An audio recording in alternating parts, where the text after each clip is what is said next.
Hello everyone, welcome to my channel Bold and Beautiful today. The heartbreaking breakdown that Bill had by Liam's hospital bed. After Luna Nozawa shoots his kid, Bill Spencer seems like he's about to lose it at Liam Spencer's hospital bedside. It appears that Liam will be one of the 3 characters shot over the week of July 7th to 11th. Bill will feel accountable for the shooting. Bill feels accountable for the entire terrifying situation, and he was able to get Luna to pardon him. Liam may need life-saving surgery if he is shot while attempting to defend Steffi Forrester. Bill will be devastated when he learns of the situation. Bill will undoubtedly feel responsible for Liam's injuries because he was involved in Luna's pardon. B&B spoilers indicate that in addition to everything else, Bill may discover the heartbreaking news of Liam's incurable brain tumor because there is a harsh reality about Liam that must be faced. As Bill struggles with everything that is going on, this realization can cause a surge of emotions. Bill admits that everyone is entitled to be angry at him. Bill will realize that everyone has every reason to be angry with him in the July 11th episode. Bill will completely understand the wrath aimed at him since he will be equally furious with himself for helping Luna obtain her freedom. Bill will stress, though, that for now, there is only one thing that really important to him. His only concern will be seeing Liam, and once Liam recovers from his emergency surgery, he should be permitted to visit. Bill will probably lose it at Liam's hospital bedside since we expect him to have some emotionally intense sequences in the future. Bill might cry and break down. Bill may cry at Liam's bedside and express his sincere guilt for letting Luna loose on the ones he loves. Bill may beg his son to come back to him if Liam stays in a coma for an extended period of time. Bill might encourage Liam to get up and work toward more family time, despite his worries that the tumor may not give them much time left. Given that Grace Buckingham is suddenly being chased by someone by phone, there may be an unexpected twist in the works. There must be more going on underneath the surface because Grace is so determined to get Liam the care he needs. Is Grace involved in another Reese Buckingham scandal? Dr. Reese Buckingham's battle with gambling addiction and Grace's attempts to move on from her ex-husband have been discussed. She could still become involved in some of his problems, though. The major commotion that followed, involving an unlawful adoption operation that made people think Beth Spencer had passed away and put her with Steffi, will be remembered by fans. Liam's hospital stay may reveal some unspoken facts about Grace, especially in relation to the medication she's giving him and any false information she may have given about the tumor. Bill Spencer's soul as he stood frozen outside Liam's room. The rhythmic, mechanical sigh of the ventilator within wasn't just a sound, it was a brutal metronome counting down the terrifying fragility of his son's existence, a fragility Bill now knew he had catastrophically amplified. The news had hit him like a physical blow. Liam, shot. Not just shot, but shot while throwing himself in front of Steffi Forrester, a target of Luna Nozawa's deranged rage. And Luna. Luna was free because of him. Bill's own signature, his cynical manipulation of the system fueled by tangled motives and perhaps a sliver of misguided paternal concern for RJ, had ripped open the cage.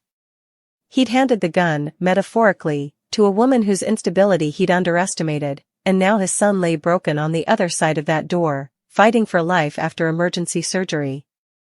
The weight of culpability wasn't just heavy, it was crushing, a suffocating avalanche burying him alive in the horrifying realization that his actions, his choices, had directly funneled violence towards his own child. Every beat of the heart monitor leaking through the door was an accusation: your fault. Your arrogance. Your failure. He felt responsible, utterly and devastatingly, for the entire terrifying mess, the shattered glass, the spilled blood, the panic, the tears. He'd traded justice for expediency, and Liam was paying the price. The pardon wasn't just a legal document, it was a deal with the devil, and Bill had signed it in ink that now looked like Liam's blood. Pushing the door open felt like breaching a sacred, terrifying tomb.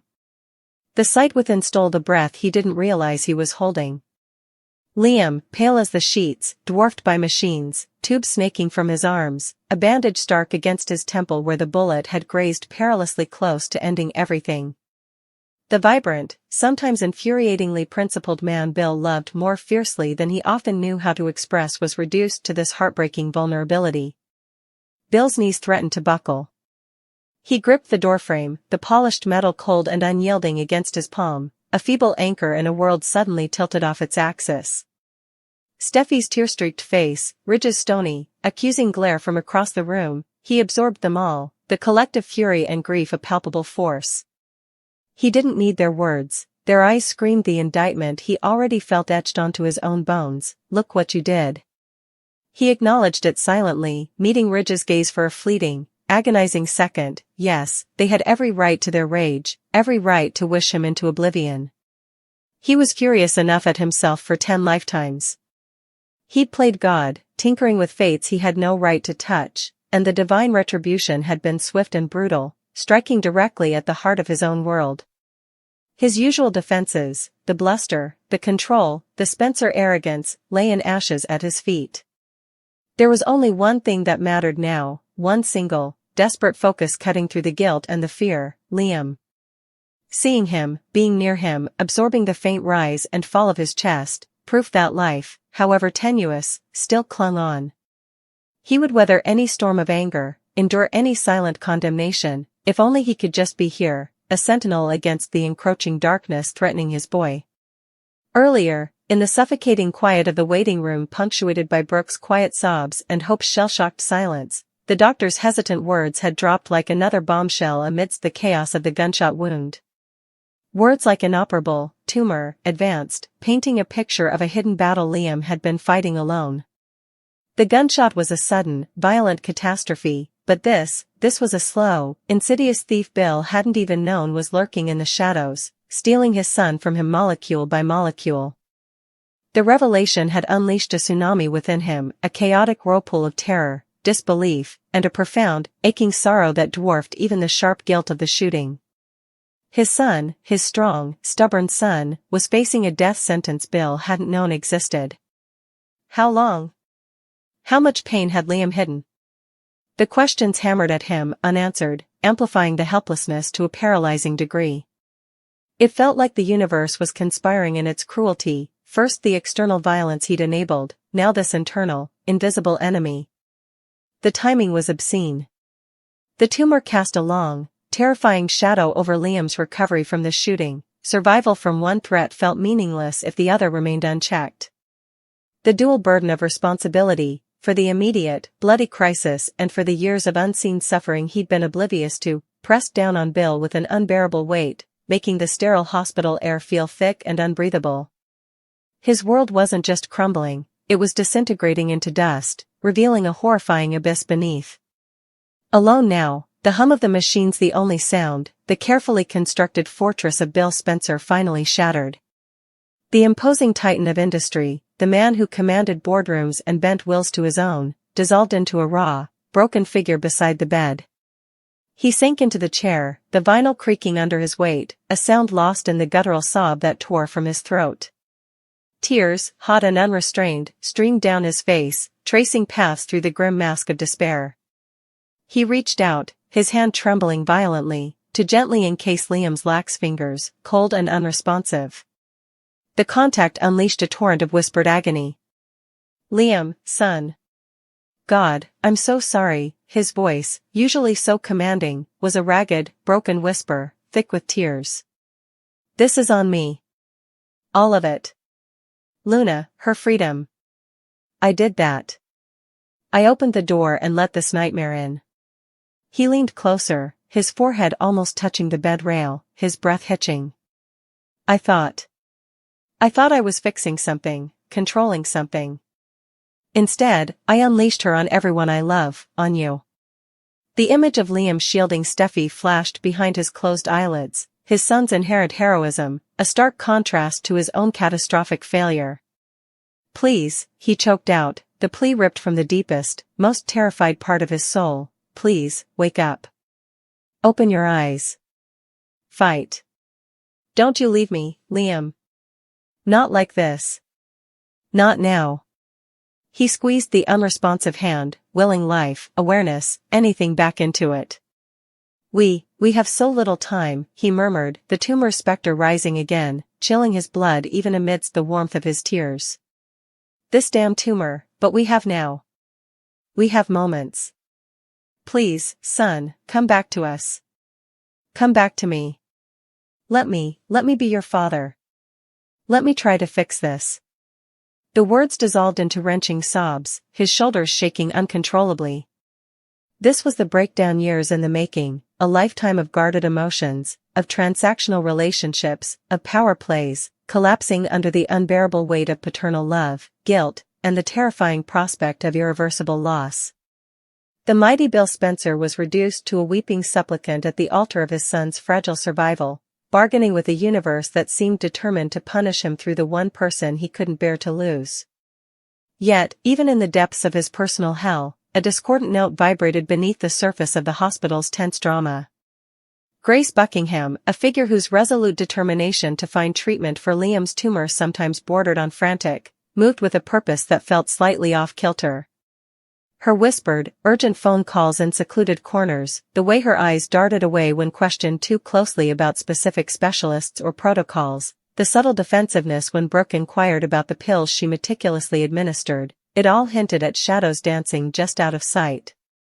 The mention of Reese Buckingham's name, her ex-husband, and a vortex of past chaos fueled by gambling debts and the horrific illegal adoption scheme that had torn Beth from Hope and Liam, hung heavy in the air. Was Grace's fervor purely altruistic, driven by genuine care and guilt over her family's past sins against the Spencers? Or was she, once again, entangled in the toxic fallout of Reese's world? The pills she gave Liam, were they purely medicinal, or was there something more? Had she lied, perhaps exaggerated the tumor's inoperability, or concealed alternative options? Was her desperation fueled by a hidden agenda, a debt owed, or a secret yet to be unearthed? As Bill wept, consumed by his own guilt and fear, oblivious to anything but Liam's still form and the relentless beep of the monitors, the potential for Grace's hidden truths added another layer of peril to Liam's already precarious situation. The breakdown by the bedside was a raw, human climax, but the unsettling whispers surrounding Grace promised that the true depths of this terrifying mess, and the full extent of the consequences Bill would have to face for unleashing Luna, were still lurking in the shadows, waiting to fracture this fragile vigil even further. Bill's world had imploded, his heart laid bare and his tears on Liam's sheets, but the storm, for the Spencer family and everyone caught in Luna's crossfire and the Buckinghams' lingering ghosts, was far from over.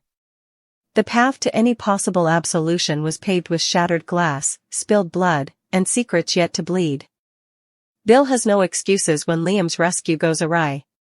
Following Luna Nozawa's outburst, Liam Spencer's rescue will fail, leaving Bill Spencer without any justifications. John Finnegan and Lee Finnegan's most recent hospital chat, in which Lee has been blaming Poppy Nozawa for Luna's outcome, opens B&B's weekly promo. Even though Luna wasn't necessarily born nasty, Finn still can't have her close to his family because of how far she's gone. Of course, Finn and Lee don't realize Luna's gotten even more crazy. After Luna and Sheila Sharp fought at the beach home, a gunshot was just heard. Fans of B&B will soon learn that Sheila was shot, meaning that in the upcoming episodes, her life will be in jeopardy. The same is true for Liam, who plans to storm into the beach home in the hopes of saving Steffi Forrester. Liam will also be shot, so that rescue will go very wrong. Finn and other hospital staff will respond when several gunshot victims are taken into the hospital later this week. In addition to Sheila and Liam, there will be a third person shot. Could Steffi have the upper hand and shoot Luna to stop her? In any event, because of all the injuries that occur, some dangerous surgeries will be performed. Bridget Forrester is seen with Lee as she struggles to extract a bullet in the operating room in the weekly preview video for the show. Since Bill was the one who freed Luna from prison, he will likely encounter some outrage. After they receive updates on all the crazy Luna news, Ridge Forrester and Taylor Hayes will undoubtedly attack Bill. I will regret it for the rest of my life, and I have no excuses. In the promotional video, Bill declares. Bill has a lot of regrets, but all he wants is a chance to see Liam after his son's terrible experience.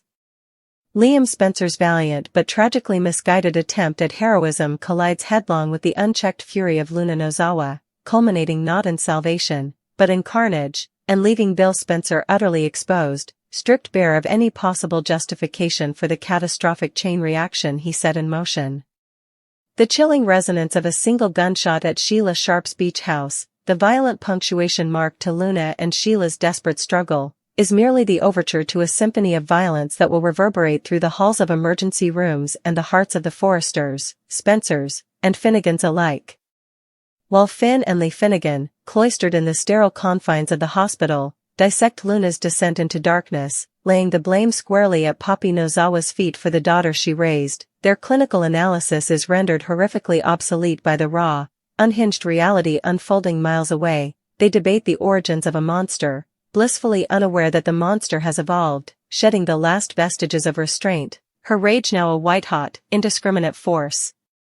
Finn's cold pronouncement, that Luna, having careened so violently off the rails, must be permanently exiled from his family's orbit, is a rational conclusion drawn too late, a philosophical stance shattered by the imminent, brutal physics of bullets and bloodshed. For the gunshot that felled Sheila, leaving the notorious matriarch's life hanging by the thinnest of threads, is not the finale, but merely the first act of Luna's final, devastating performance. Into this maelstrom of madness charges Liam Spencer, fueled by a potent cocktail of love, desperation, and a protector's instinct honed over years of battling Steffi's demons. His target, the beach house. His mission, rescue Steffi Forrester from the clutches of the woman he perceives as Sheila's equally dangerous accomplice turned unpredictable wildcard, Luna. He envisions a swift extraction, a daring feat of love conquering danger. What awaits him, however, is the grim antithesis of heroism. Blinded by urgency and perhaps underestimating the depths of Luna's instability, Liam's rescue mission is doomed before he crosses the threshold. The specifics of the chaotic seconds that follow remain shrouded in the fog of impending episodes, but the outcome is horrifically clear. Another gunshot echoes, and Liam Spencer, the would-be savior, becomes a victim, joining Sheila as a casualty of Luna's rampage, his body joining hers on the cold floor, his lifeblood seeping out as the rescue he orchestrated collapses into a scene of nightmarish failure. The horror deepens further as the show's weekly preview confirms a chilling detail. A third gunshot victim will join Sheila and Liam on the gurneys racing towards the hospital. The terrifying question hangs heavy: did Steffi, pushed beyond endurance, finally seize a weapon and turn it on Luna in a desperate bid to end the siege? Or did Luna's spiral culminate in a final, self-destructive act? Or perhaps, in the horrific crossfire, another innocent was caught? This ambiguity only amplifies the dread as the consequences explode into the emergency room of Los Angeles's finest medical facility.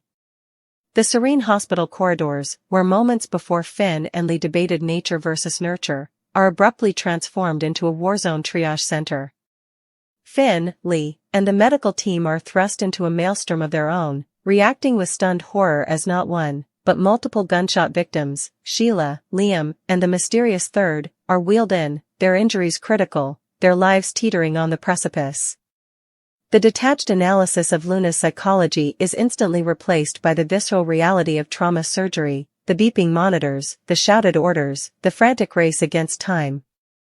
The promo offers a glimpse into this high-stakes medical drama, focusing on Lee Finnegan, her surgical skills pushed to the absolute limit as she battles to remove a bullet from one of the victims, the gravity of the situation etched onto her face, with the experienced Bridget Forrester providing crucial support, their professional camaraderie a small island of competence in a sea of chaos. Yet, while scalpels flash in the air and prayers are whispered in waiting rooms, another storm is brewing, one of fury and blame, and it has a singular target, Bill Spencer. The architect of this entire descent into hell, the man whose monumental error in judgment, manipulating the system to spring Luna Nozawa from prison, believing it a strategic move against Sheila, now stands fully revealed as the catalyst for unimaginable suffering. The news of Luna's rampage, Sheila's critical condition, Liam's shooting, and the potential death or injury of a third person will detonate like a bomb at Spencer Publications and beyond. Ridge Forrester, his protective fury over Steffi reignited 1,000-fold by the danger she faced and the near loss of his rival turned sometimes ally Liam, will be a tempest of rage. Taylor Hayes, forever intertwined with Steffi's safety and deeply affected by the violence surrounding Sheila, will be equally unforgiving. They, and undoubtedly others, will converge on Bill, their accusations not questions but indictments, their rage a physical force. And in the face of this righteous onslaught, Bill Spencer, the titan of industry, the master manipulator, the man who usually has a quip, a threat, or a billion-dollar solution, finds himself utterly defenseless. The promo clip delivers his crushing admission, stripped of all bravado, delivered with a raw vulnerability rarely seen. I have no excuses, and I will regret it for the rest of my life. This isn't spin, it's the unvarnished truth, a confession wrung from the depths of a soul facing the unbearable weight of his own catastrophic mistake. The consequences he envisioned, perhaps a business setback, familial tension, legal wrangling, are dwarfed by the horrifying reality: his son shot, possibly dying, other lives shattered, all because he unlocked Luna's cage. His empire, his power, his cunning, none of it matters in this moment of devastating clarity. His declaration of lifelong regret is the only currency he has left, and it feels pitifully inadequate against the magnitude of the suffering. Yet, even amidst this profound personal reckoning, amidst the fury directed at him, one primal need supersedes all else: Liam. Bill's world, in this horrific aftermath, narrows to a single point: his son. The desperate desire to see Liam, to know he survived the surgery, to grasp his hand and silently convey an ocean of remorse and fear and love, becomes his sole purpose. The flamboyant, often ruthless Bill Spencer is reduced to a terrified father, haunted by the knowledge that his actions directly led his child into the path of a bullet. Liam's rescue mission, conceived in love but executed in tragic naivete, went catastrophically wrong, transforming the beach house from a potential haven into a charnel house. Luna Nozawa, the troubled young woman whose potential Finn and Lee debated, completed her terrifying metamorphosis into an agent of chaos, leaving multiple lives hanging in the balance. And Bill Spencer, stripped of power, influence, and any semblance of an alibi, stands alone in the wreckage, his empire meaningless, his only plea not for forgiveness, but for the chance to see the son whose suffering is the direct, unbearable consequence of the one mistake for which he truly has no excuses. The bitter ashes of this disaster offer only regret, a hospital vigil, and the crushing burden of knowing he lit the fuse that ignited this explosion.